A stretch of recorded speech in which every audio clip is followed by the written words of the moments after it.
Let's talk about the situation with the NSA. We know the two series of exposed leaks came out, one on Wednesday, one on Thursday. We found out about it all on Friday.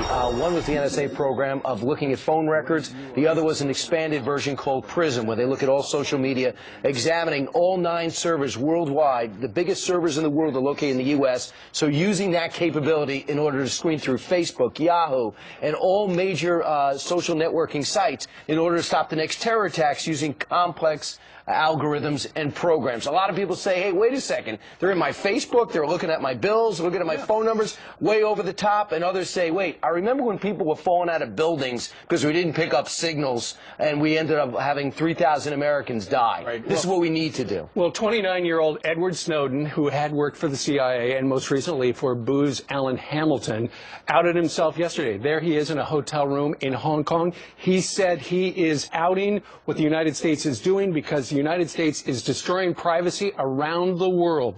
Here's Mr. Snowden.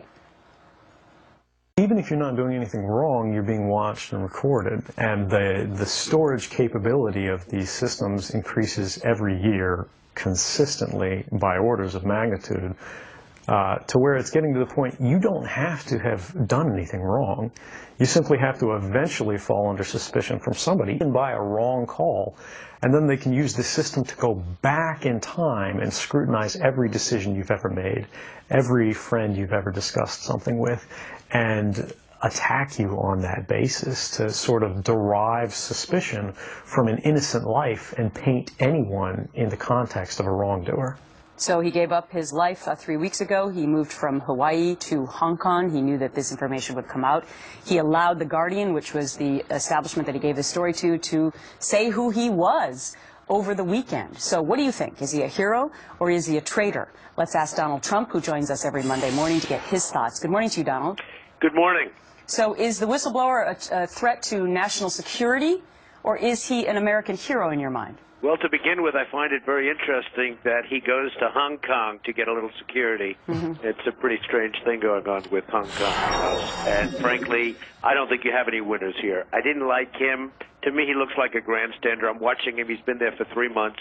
And I didn't like him. At the same time, I mean, that's a lot of information that people are getting and, you know, that our government is getting. And you say, really, where does it stop? So it's a mess. There's no question about it. I don't like him. I don't like what they're doing. Yeah, and you know, my concern this morning, Donald, is that I don't want our country to have infighting as a result of it. And I fear that now the country's going to be separated on what they think about him, what they think about the NSA, what they think about how we treat terrorism. And I mean, do you have that feeling at all? Well, I don't know that there's any answer. I mean, you know, I feel I'm as strong as it gets on terrorism, and yet, you know, when you're just going into everybody's records and you can go into an enemy's records that has nothing to do about terrorism if you happen to be in government, you know, you really say, where does it stop? Right. So they're going far, far it's too evasive. What they're doing is actually incredible. And you're talking about hundreds of millions of emails and everything.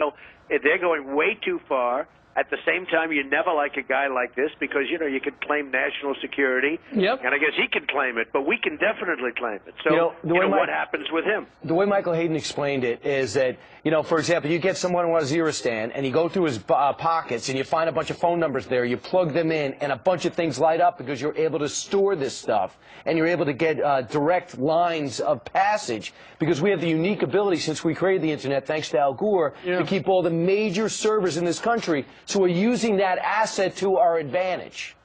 Well, you know, I see it, and I see it in trials. Every time you have a trial, they used to ask for, like, a witness. Now all they ask for is emails. Everything's about emails. And, you know, it's getting to a point where our lives are very different than they used to be. And I don't like people like this because there could be a national security concern, and it probably is.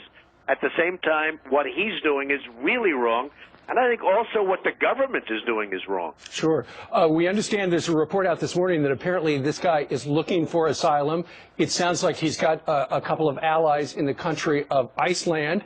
Apparently Iceland is his best option. His likeliest is prison.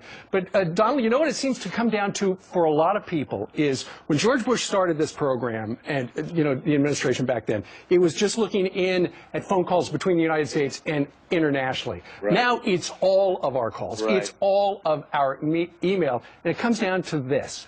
Do you trust the government? Because there are so many people out there, given what happened with the IRS thing, they don't trust the government. Well, it's very hard to trust them right now, and you just said it. I mean, if you really look at it, what's going on with other nations, I mean, how are they going to trust us anymore? Because, you know, this is affecting other nations. It's affecting their security, and we're supposed to have relationships with other people and other countries. And, I mean, this is having a huge impact on them. I've heard where they're extremely upset about it. They don't know what's going on. So this is a real mess. It's got to be solved, but I'm not sure there's any very good answer. He's a bad guy, however. I wish that less people had access to it. According to his claims, he could have sold the intel for you or I or anybody else. I think yours would be more valuable. That's just me personally. To anybody. And he had that access. And a third of the people, of the 1.4 million that have this access, are private contractors. Then we have no control with these private contractors who they are hiring.